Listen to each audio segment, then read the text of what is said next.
सावन का महीना प्रारंभ हो चुका था। इसी विषय पर भगवान शिव और देवी पार्वती कैलाश पर विराजमान वार्तालाप कर रहे थे। महादेव, सावन मास प्रारंभ हो चुका है और आपकी प्रिय बेलपत्र से आपका श्रृंगार करने के लिए मंदिरों में भक्तों की भीड़ उमड़ पड़ी है। हाँ देवी पार्वती, मुझे बेलपत्र अति प्रिय है और बेलपत्र से मुझे बहुत शांति मिलती है। ये बात मेरे भक्त भली भांति जानते हैं और अगर मेरे भक्त केवल बेलपत्र चढ़ाकर ही मेरी पूजा करते हैं तो उन्हें उसका भी विशेष फल प्राप्त होता है। देवी पार्वती, मैं सोच रहा हूँ अपने भक्तों की परीक्षा लूं। विचार तो अच्छा है स्वामी, पर आप ऐसा क्या करेंगे? देवी पार्वती, भक्त मुझे जो बेलपत्र चढ़ाते हैं, मैं वही बेलपत्र बेचने वाला बनकर धरती पर अपने भक्तों की परीक्षा लूंगा। इसलिए मैं कुछ समय के लिए धरती लोक पर जा रहा हूँ। स्वामी, ये विचार अति उत्तम है, आपको अवश्य जाना चाहिए। और इस तरह वार्तालाप करके भगवान शिव एक फटेहाल कपड़े पहने साधारण गरीब मनुष्य का रूप ले लेते हैं और गली गली टोकरे में बेलपत्र रखकर बेचने लगते हैं। बेलपत्र ले लो भाई, बेलपत्र ले लो बहन। सुनो, वो जो तुम बेलपत्र बोल रही थी ना, इसी से लेने क्या? कैसी बातें कर रहे हो जी? इसका हुलिया तो देखो, फटेहाल कपड़ों में न जाने कौन है। मुझे तो कोई भिखारी लगता है, कहीं किसी मंदिर में चढ़े हुए बेलपत्र इकट्ठे करके लाया होगा और वही हमें बेच रहा होगा। नहीं बहन, ये बिल्कुल ताजे पेड़ के टूटे हुए ही बेलपत्र हैं। खरीद लो ना भाई। नहीं लेना, एक बार बोल दिया, जाओ आगे जाकर बेचो। शिवजी तो रूप बदलकर भक्तों की परीक्षा ले रहे थे, पर अनजान मनुष्य उन्हें पहचान ही कहाँ पाए। सब उन्हें उस फटेहाल मैले कपड़ों में देखते तो आगे निकल जाते। किसी ने भी बेलपत्र नहीं खरीदे। लगता है मुझे किसी मंदिर के बाहर खड़ा होना पड़ेगा, शायद वहाँ कोई भक्त ये बेलपत्र खरीद ले। शिवजी बेलपत्र का टोकरा उठाए शिव मंदिर के बाहर बैठ गए। बेलपत्र ले लो भैया, बेलपत्र। अरे मेरे पास तो कोई आ ही नहीं रहा, कुछ देर और प्रतीक्षा करता हूँ। ओए, अपना टोकरा उठा और कहीं और जाकर अपने ये बेलपत्र बेच, मेरी दुकानदारी खराब मत कर, जा यहाँ से। भैया, मैं तुम्हारी दुकानदारी कहाँ खराब कर रहा हूँ?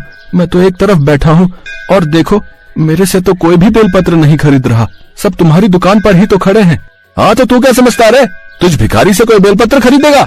अरे शिव मंदिर में पूजा के लिए साफ सुथरे अच्छे बेलपत्र की जरूरत होती है। किसी गरीब से खरीद कर कोई भी भक्त बेलपत्र नहीं चढ़ाता, समझे? सब बढ़िया पूजा की दुकान से ही लेते हैं, समझे? न जाने तू कब से नहाया नहीं है, अपना होलिया तो देख। अब 1 मिनट भी यहाँ रुका तो मंदिर के पुजारी बाबा को बुलाकर यहाँ से हटवा दूंगा, समझे?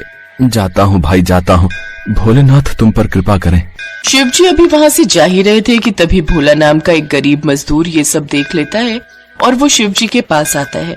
भैया रुको, मुझे पूजा के लिए बेलपत्र खरीदने हैं। भैया, तुम मेरे बेलपत्र खरीदोगे? हाँ भैया, मैं बहुत देर से देख रहा हूँ कि कोई भी तुमसे कुछ नहीं खरीद रहा। ऐसे तो शाम हो जाएगी, मुझे तो वैसे भी बेलपत्र लेकर घर जाना ही था, तो क्यों ना तुमसे ही खरीद लूं? अच्छा, तो तुम बेलपत्र चढ़ाकर शिवजी की पूजा करोगे, ये बहुत अच्छी बात है।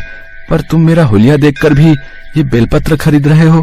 भैया, बेलपत्र मैं तुमसे लूं या फिर सामने दुकान से, बेलपत्र का महत्व तो कम नहीं हो जाएगा ना। भगवान तो श्रद्धा के भूखे हैं और उस दुकानदार से ज्यादा आज तुम्हें पैसों की जरूरत है।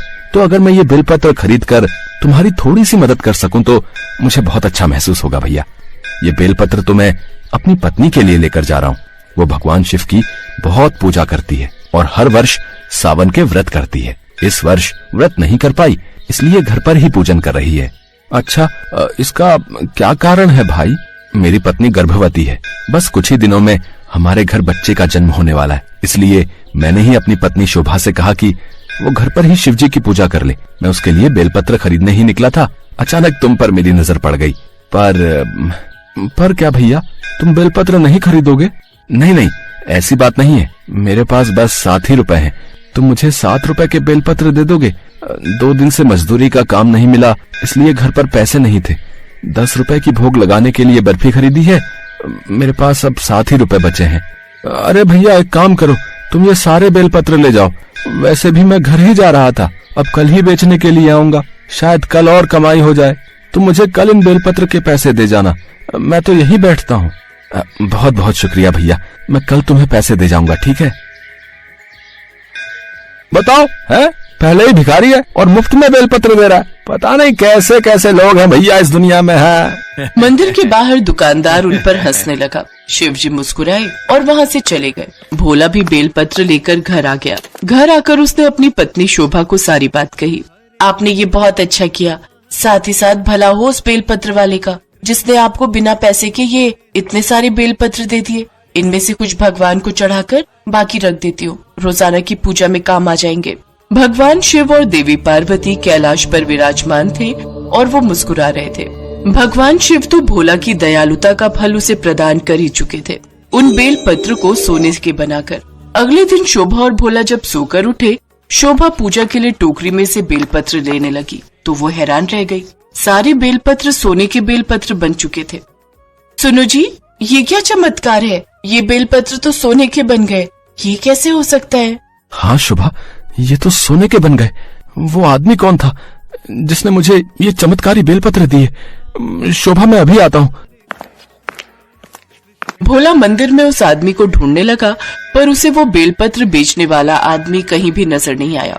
भोला की आंखों में आंसू आ गए। रात को सपने में भगवान शिव ने भोला को दर्शन दिए।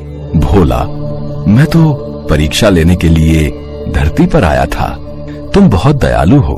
तुमने मुझे एक साधारण बेलपत्र बेचने वाला समझकर उस समय मेरी मदद की जब किसी ने भी मेरे से बेलपत्र नहीं खरीदे। मैंने उसी दयालुता का फल तुम्हें प्रदान किया है। अब तुम इन सोने के बेलपत्रों को बेच लेना। तुम्हारी गरीबी के दिन अब दूर हो जाएंगे। अपनी पत्नी और बच्चों के साथ खुशी से रहो। मेरा आशीर्वाद सदा तुम्हारे साथ है। भोला की नींद खुली और उसने सपने की बात अपनी पत्नी को बताई। शोभा भी बहुत खुश होती है।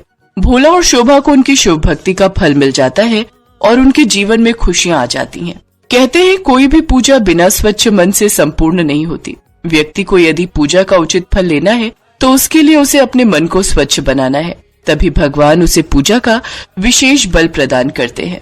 इस कहानी से हमें यही सीख मिलती है कि मनुष्य को सबके साथ सदैव दयालुता का व्यवहार करना चाहिए, क्योंकि ईश्वर किसी न किसी रूप में आकर हमारी परीक्षा अवश्य लेते हैं और यह सत्य है।